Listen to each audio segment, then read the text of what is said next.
welcome back as we continue our voyage aboard the Silver Moon. Part 3 is a relaxing day at sea before we make landfall in Seydisfjordur before continuing on to Djupivogur, Iceland. Our day at sea began as most of our days aboard the Silversea began, and that was with some exercise in the gym before heading off to find some breakfast, this time in Atlantide. Atlantide is the sit-down a la carte option that Silversea offers, with the menu options varying from healthy to maybe not so healthy. Now I'm going to jump directly to lunch here, but I want you to understand, please, that we actually did more than just eat. Here is the Silversea Trio playing at lunchtime on the pool deck, and they were playing a Chinese song for our travel companions. Check out our dining guide in part 5 of this series for more on the pool grill. And from lunch, I'm skipping right to dinner. Tonight was again formal night, so here I am, all gussied up and a little bit heavier, as we make our way to Dolce Vita for our pre-dinner drink with friends, before heading off to another evening in the Salt Kitchen. Since the Salt Kitchen tends to specialize in the area that you're actually sailing in, we were still dealing with a Scottish and now Icelandic sort of menu, including this Icelandic rhubarb pie. Afterwards, it was time for a little dancing and another chance to listen to our favorite entertainer on board, Alan.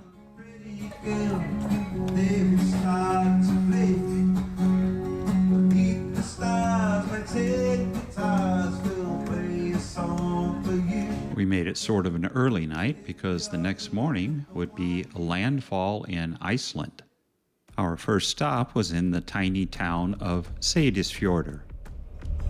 As we cruised in along the fjord of the same name, I was mesmerized by the stark but beautiful landscape as the rolling mist and clouds literally crushed the mountains, hiding the peaks. It made it difficult to get a sense of scale until you were able to see a lone house or building along the banks of the fjord.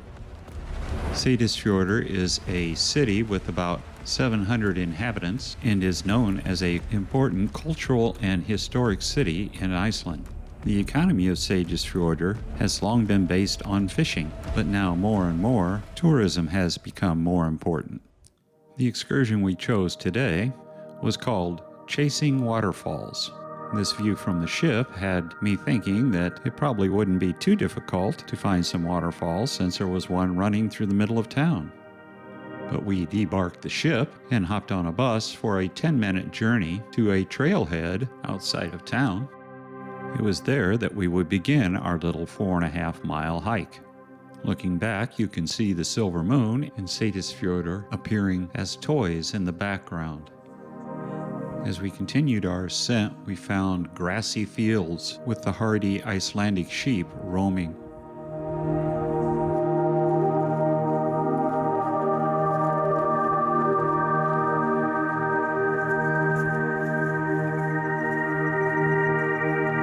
As we continued our climb, the trails became more narrow and rockier.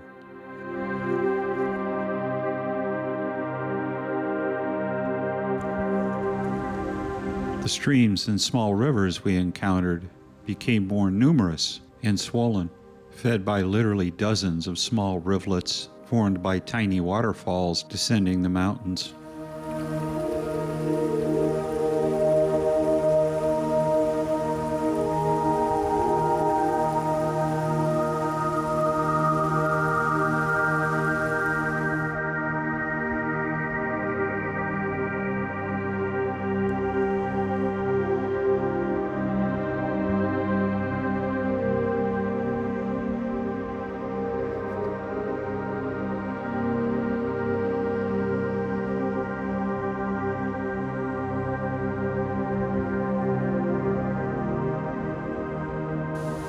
Still ascending while following the stream, we got our first glimpse of a larger waterfall.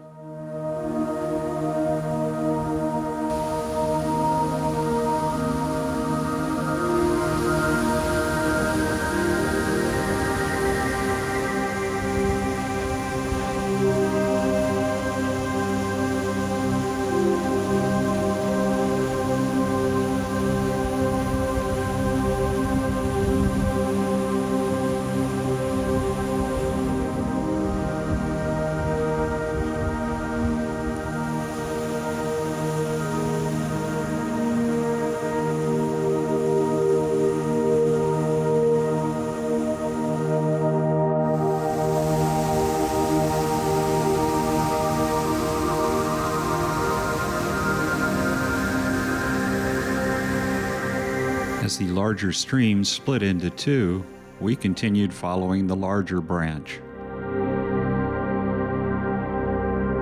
Iceland seems covered not in trees, but with this tough vegetation that appears everywhere.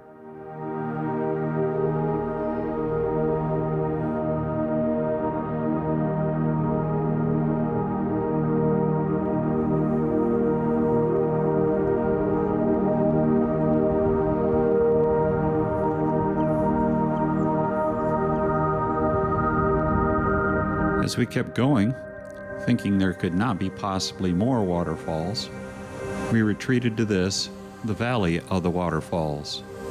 Like a scene out of Lord of the Rings or Jurassic Park, we could only marvel at the power of the waterfalls as we descended into the valley.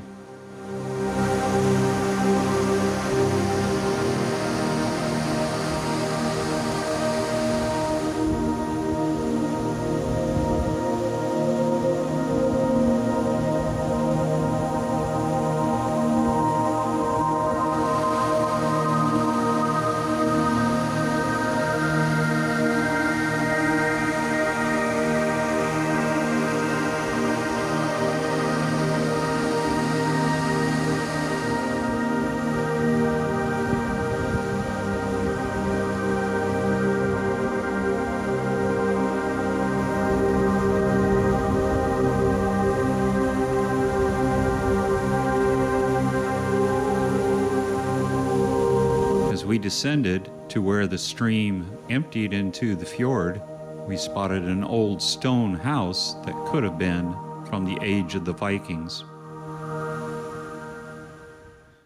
Our travel companions didn't go with us chasing waterfalls, but instead took the Seydisfjordur town walk excursion in the afternoon. In 2020, Seydisfjordur experienced a large mudslide, destroying several houses. Because of the continuing danger, the government ordered the town evacuated. The church you see in the background is one of Seydisfjordur's most prominent landmarks. Built in 1882 as part of a farm, it was moved to the area and has been damaged or almost destroyed 3 times. It is one of several wooden buildings that bring notoriety to Seydisfjordur that stand strong today and add to the charm and allure of the town.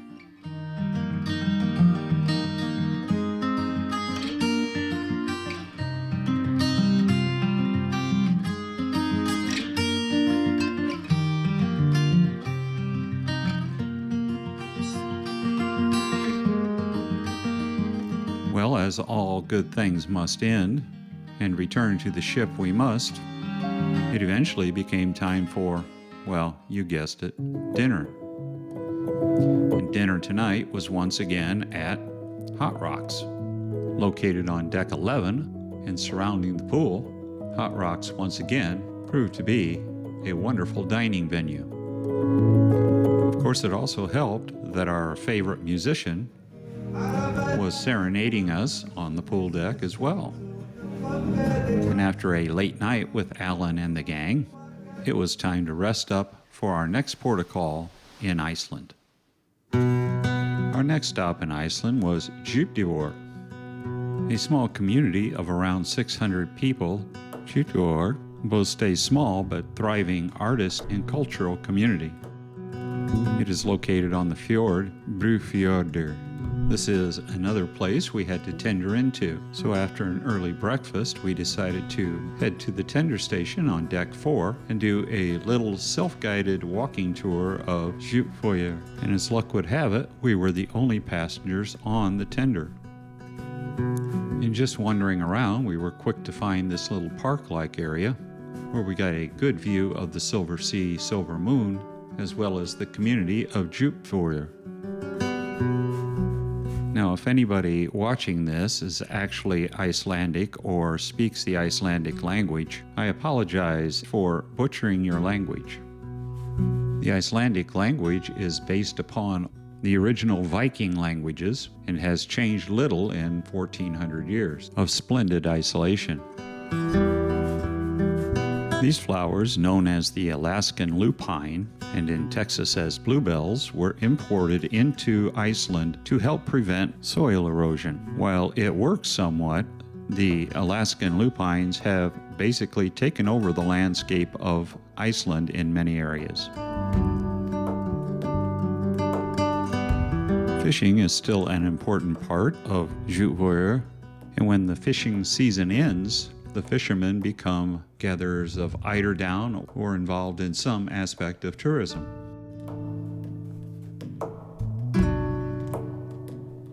The rainbow roads and pathways found throughout Iceland are an indication of acceptance and support of gay pride and diversity. With our walkabout finished, we tendered back to the Silver Moon to grab some lunch.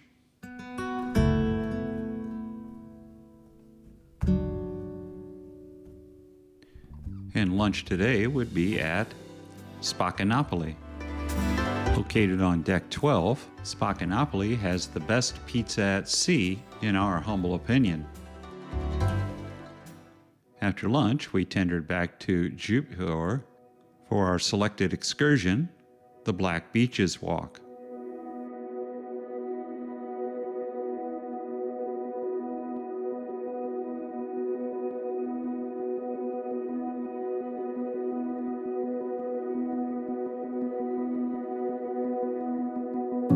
Our guide led us over hills covered with the Alaskan lupine flowers and past parts of Djupivogur that we had not visited as of yet.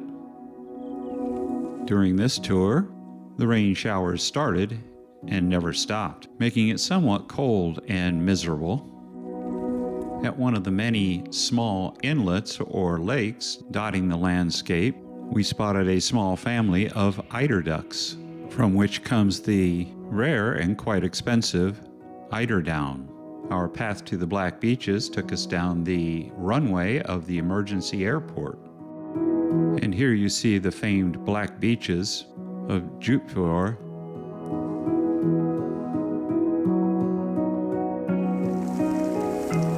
At this point, the rain started more heavily, and the wind started kicking up, and our group decided, to my disappointment, to cut the walk short, and we only visited this one section of the beach.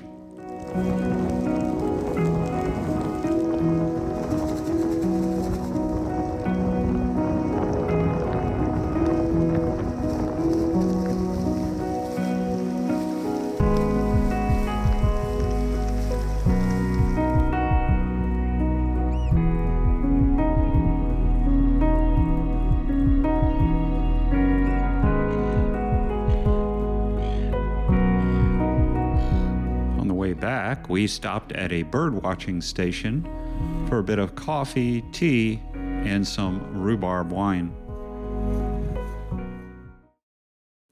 Our travel companions took the Djupivogur Culture Walk as an excursion in the afternoon.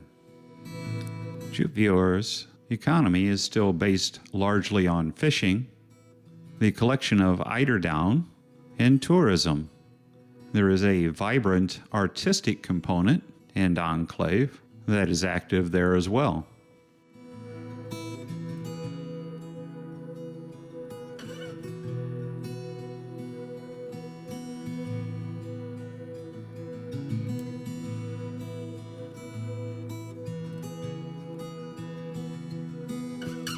One of the more interesting outdoor exhibits is Eggen on Mary Bay. The eggs on Mary Bay are a project by sculptor Sigurd Gudmundsson. The project consists of 34 granite eggs, each one representing the eggs of the nesting birds in the area. The tender rides in and back from Djupivogur were anything but gentle this time, and even just getting on and off at the ship was an interesting experience.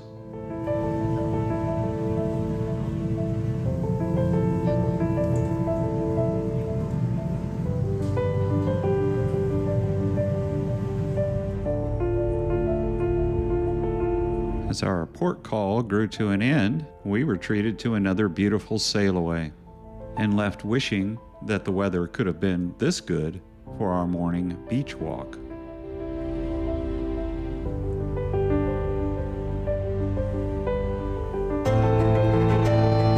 And of course, it was once more time for dinner. And once again, our dinner would be at the Italian eatery La Terrazza.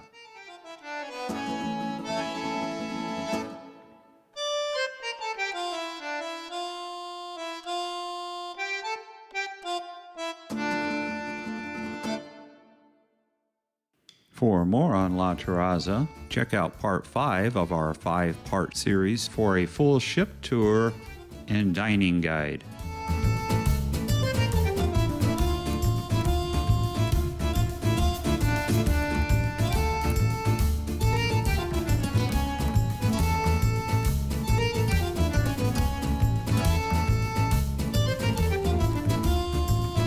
But tonight, the feasting was not over, as we had chocolate delight in Dolce Vita.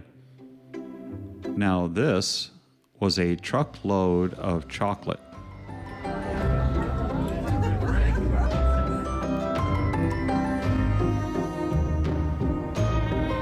Chocolate turtles, chocolate guitars, chocolate anchors, chocolate, chocolate, chocolate, and more chocolate, chocolate liqueurs, and more chocolate,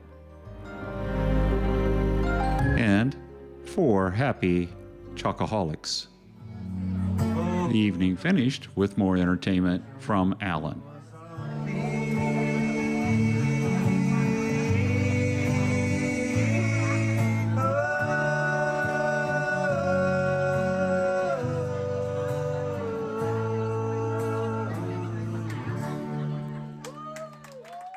From there, it was off to bed and making ourselves ready for our next stop in Iceland. Thank you for watching.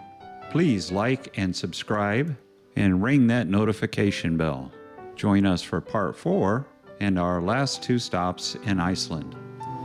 If you enjoy this content, please check out some of our other videos and watch for more from T's Cruise and Travel Muse. And as always, we wish you safe and happy travels.